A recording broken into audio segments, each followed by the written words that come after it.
Hi everyone, my name is Charukumar Mathur from Udaipur, Rajasthan State in India. ये YouTube channel मैं अपने experience को share करता हूँ, अपने आइडियाज़, अपने थॉट्स को शेयर करता हूँ। आज 25 दिसंबर 2024 है। आज के दिन दो बड़ी चीज़ें, दो फेस्टिवल्स हैं, यूँ समझ लीजिए। The first is good governance day और दूसरा है मेरी Christmas. So first of all मेरी Christmas everyone, okay, and celebrate with your family and friends, enjoy and make the memories, okay.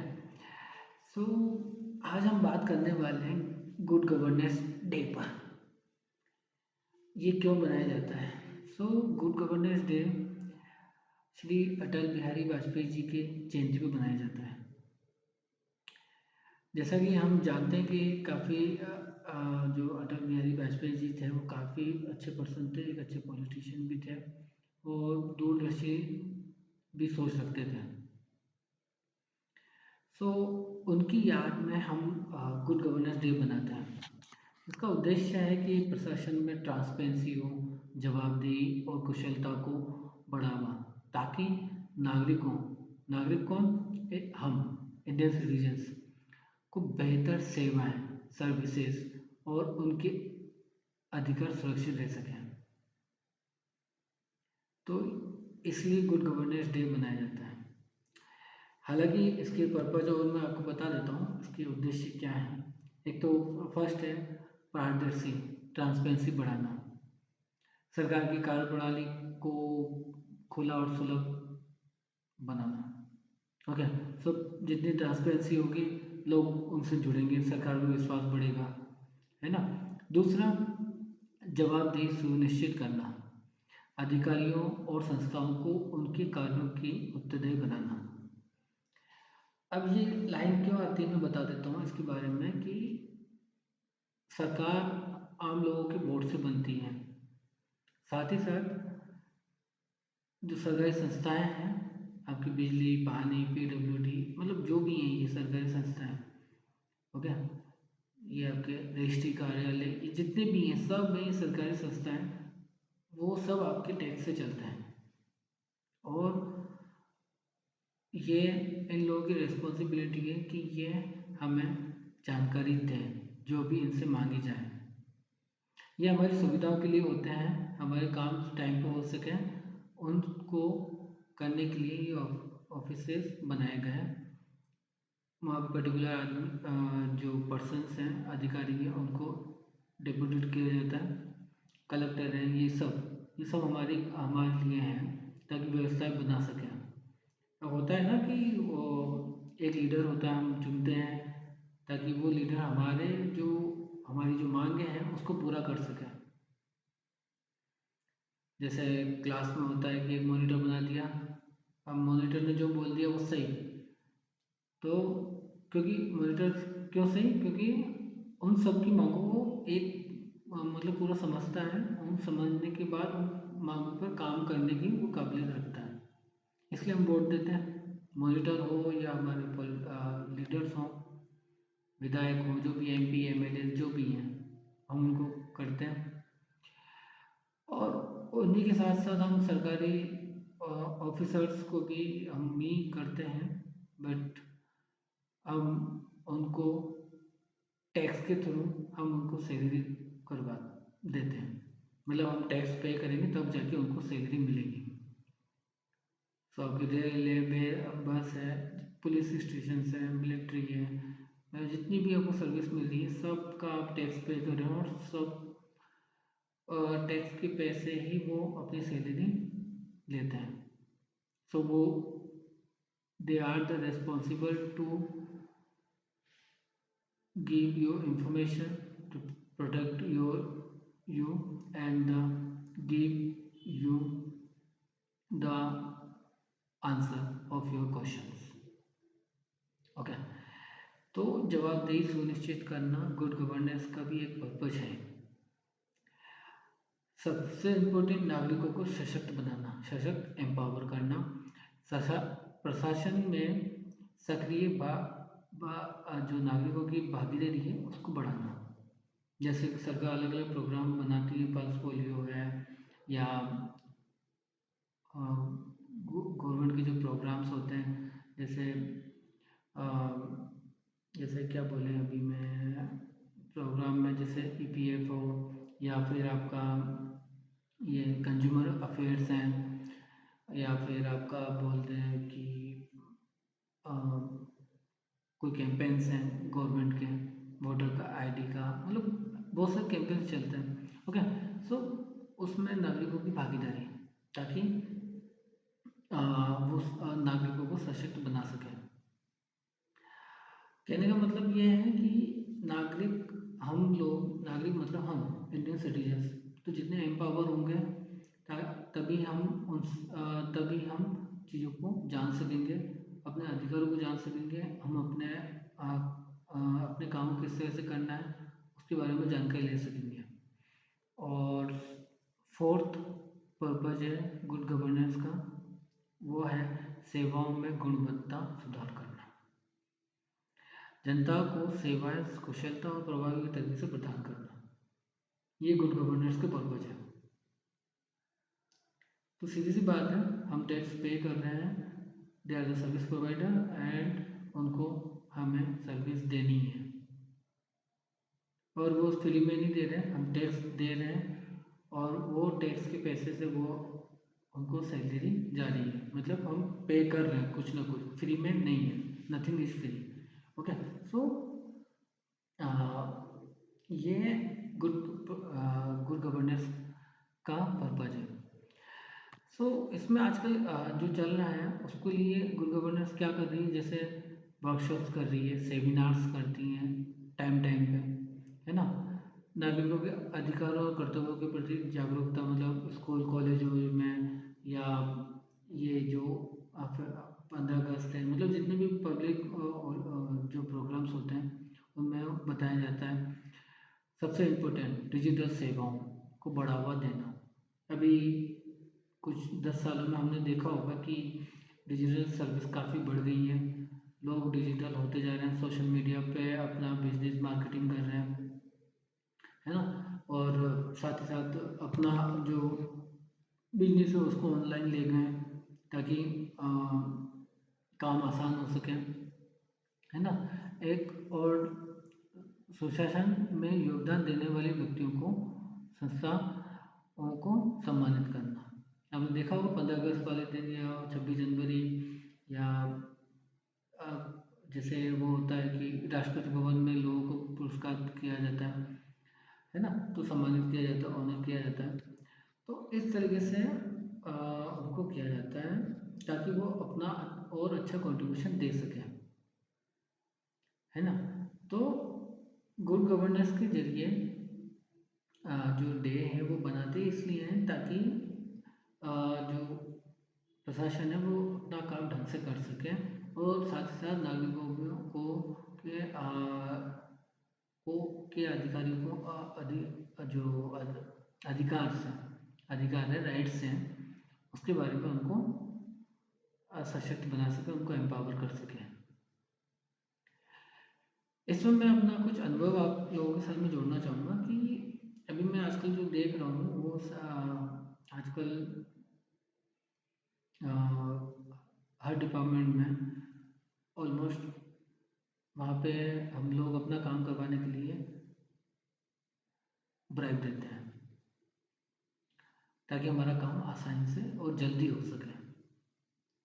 So good जो गवर्नेंस है, हम जो जिसकी बात कर रहे हैं गवर्नेंस की, वो हम को बिगाड़ने वाले हम हैं।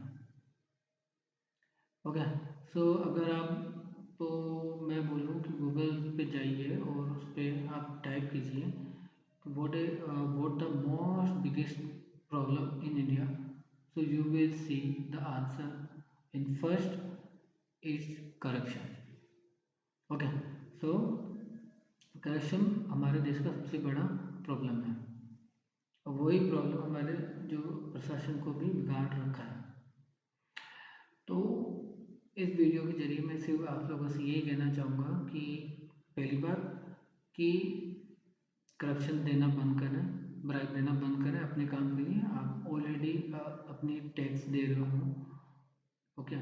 सो टैक्स का पैसा से वो लोग काम करेंगे, हम उनसे कोई मुफ्त में नहीं ले रहे हैं। So they are responsible to work, they provide the service to us, okay. Second, कोशिश करिए डिजिटल होने की, डिजिटल टेक्नोलॉजी को सीखने की। आप अपना आधार है, जैसे कि अपना वोटर आईडी है, पैन कार्ड है, अपना जो बिल की कनेक्शन है, वाटर कनेक्शन है या एचपी का है, मतलब जो भी आपके डेली रोज़मर्रा के जो काम से, हाँ सॉरी, पेमेंट है, कोशिश करिए कि उनको डिजिटली आप यूज करें, सीखें। मोस्टली अभी ये हो रहा है कि लोग रील्स या मूवीज़ या एंटरटेनमेंट की चीज़ें ज़्यादा सर्च कर रहे हैं और उसमें सबसे ज़्यादा टाइम वेस्ट हो रहा है। जबकि हमें अपने आप को और अपने आसपास वाले लोगों को एम्पावर करना चाहिए डिजिटली। लोगों को सिखाना चाहिए कि अगर तुम्हें जो जितना आता है वो दूसरों को सिखाओ, दूसरों को जितना आता है वो तीसरे को सिखाएगा। इस तरीके से लोग डिजिटल होंगे। तो जितना डिजिटल होंगे उतनी ट्रांसपेरेंसी बढ़ेगी। कैसे? अब सपोज कि आपने कंप्लेंट नोट करी, बिजली नहीं आ रही है, तो आप कंप्लेंट नोट करते हो, आपको एक कंप्लेंट नंबर मिलता है। तो पर्टिकुलर कंप्लेंट नंबर से आप नहीं है पता कर सकते हो कि ये कंप्लेंट अभी कहाँ पर है, सॉल्व हुई कि नहीं हुई है। तो सारी चीज़ें ट्रैकेबल होती हैं। तो डिजिटल का सबसे बड़ा बेनिफिट ये होता है कि आप चीज़ों को ट्रैक कर सकते हो, अपनी एप्लीकेशन को ट्रैक कर सकते हो। जैसे हमारे राजस्थान में, मैं राजस्थान से हूँ, तो राजस्थान में राजस्थान संपर्क चलता है जहाँ पे हम कंप्लेंट नोट करते हैं। तो सारा ट्रैक होती हैं चीज़ें कि कहाँ पे अभी इंफॉर्मेशन है। ऐसे ही सीपी ग्राम है जो सेंट्रल पे है, तो आप वहाँ से कंप्लेंट नोट करेंगे तो सीपी ग्राम पे है, तो आपको वहाँ पे भी दिखेगा कि कहाँ कंप्लेंट गई है और उस पर सोल्यूशन आपको मिलता है। ऐसे ही बहुत सारी चीज़ें हैं, वहाँ से आप कंप्लेंट नोट करके चीज़ें ट्रैक कर सकते हैं। तो मेरा ये कहना है कि डिजिटल होना बहुत ज़रूरी है आज के टाइम में। ऑफिसों में चक्कर काटने से अच्छा है कि चीज़ों को सीखो। नहीं आता है तो यूट्यूब है, यूट्यूब के ज़रिए सीखें। लोग अपनी वीडियो डालते हैं और साथ ही साथ गवर्नमेंट की वेबसाइट्स पे भी आजकल वीडियो ट्यूटोरियल डाल रहे हैं वो लोग, तो वहाँ से भी आप देख सकते हैं। वेबसाइट पे भी जानकारी दी जाती है। तो सरकार या कोई भी, मतलब प्राइवेट हो या सरकारी वेबसाइट्स हों, उनको आप सर्च करें, इसको एक्सप्लोर करें, उस पर पूरी जानकारी लें, हिंदी इंग्लिश जो भी है ना। साथ ही साथ हाँ, डिजिटल हो गया। दूसरा हो गया अपना करप्शन नहीं देना है। तीसरा, स्कूल्स कॉलेजेस में वर्कशॉप सेमिनार्स हों, ताकि वहाँ पे बच्चे स्टूडेंट्स सीख सकें कि हाँ कौन से उनके राइट्स हैं, किस तरह से काम करना चाहिए, गवर्नमेंट लाइजनिंग किस तरह से होनी चाहिए, ये सारी चीज़ें सीखनी चाहिए, सिखानी चाहिए, ओके। और लास्ट एज कि एक दूसरे को सिखाना। मैं अक्सर यही करता हूँ कि मुझे मुझसे कोई हेल्प मांगता है तो मुझे नहीं आता है, जितना मुझे आता है मैं उतना बता देता हूँ, या फिर मुझे जितना आता है मैं उतना उनको खुद सिखाता हूँ। मैं करके नहीं देता, मैं करता हूँ, मैं उनको बताता हूँ कि आपके मोबाइल पे मैं करके आपको, आप खुद करिए, मैं आपको बताता हूँ, तो मैं उनसे करवाता हूँ। तो हमें चीज़ें करके नहीं देनी है, हमें उनसे करवानी है, ओके। तो आप लोगों को सिखाओ। बस एक चीज़ का याद रखिएगा कि आप कोई भी ग्रिड मत रखिएगा। होता है कि आजकल जैसे होटल्स में है, तो कोई भी हम सर्विस देने गए तो वेटर, सॉरी, हाँ, होटल में अक्सर आपने देखा होगा कि वेटर कोई सर्विस देता है तो वो फिर टिप की एक्सपेक्टेशन रखता है। तो टिप हुआ या आपके साइड हसल हुए, पार्ट टाइम जॉब हुए, या एक्स्ट्रा इनकम के लिए जो भागने वाले लोग हैं, माना कि वो ज़रूरत है, मान लिया, बट उसके साथ में कई सारी प्रॉब्लम्स आती हैं। लालच जो होता है वो ग्रीड, वो एक बार जब स्टार्ट हो जाती है तो वो कहीं रुकती नहीं है। सो वो ग्रीड पे कंट्रोल होना भी ज़रूरी है। अक्सर लोग करते हैं कि दूसरों को सर्विस देने के लिए देते हैं, बट उनसे फिर वो मनमाना वसूल करते हैं। जैसे 50 रुपये, काम 50 का है, 500 रुपये ले रहे हैं, 1000 रुपये ले रहे हैं, सामने वाले को जानकारी नहीं इसलिए उसको कर रहे हैं। तो ये गलत आदत है, गलत प्रैक्टिसेस है, इस पर रोक लगानी चाहिए और ख़ुद को सोचना चाहिए कि हम जैसा कर रहे हैं उसका इम्पैक्ट गलत पड़ सकता है। आने ये सोच लीजिए कि आप इसको अगर आप समझें कि आप जैसा बोओगे वैसा ही आपको मिलेगा, तो ये चीज़ आपको समझनी होगी, तभी जाके हम जो हमारे आसपास की प्रॉब्लम्स हो उसको डिक्रीज कर पाएंगे, कम से कम कर पाएंगे। वो सभी के एफर्ट से, सभी के प्रयासों से होगा। तो बस यही था मेरा कहना कि गुड गवर्नेंस डे हम सब बनाएं, हम लोगों को एम्पावर करें, लोगों को जानकारियाँ दें और एक अच्छा प्रशासन बनाने की कोशिश करें मिलकर। सो बस यही था आज की वीडियो में, मैंने अपना कुछ अनुभव आपके साथ में शेयर करें। और यस, एक चीज़ मैं आपसे लास्ट में ये कहना चाहूँगा कि आप अब कभी भी जब भी आप किसी भी डिपार्टमेंट में जाएं तो उनसे जानकारी लें, पहले समझें और अपने आसपास के लोगों को भी जानकारी दें। ठीक है, so that's it. So take care, bye, see you.